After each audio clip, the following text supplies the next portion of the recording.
tech team augmentation is different. So when you think about working with your vendor as opposed to having your vendor work for you, that's where tech team augmentation comes into play. So the reality is, and you know, I had this conversation with a very high level technology person at a global nonprofit.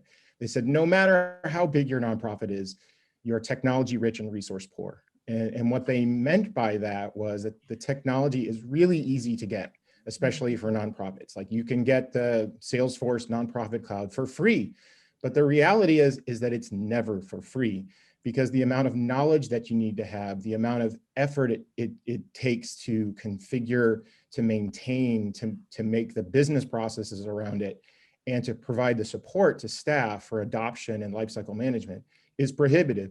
So that's why there's a whole cottage industry of organizations that just exist to show you how to use Salesforce, for example.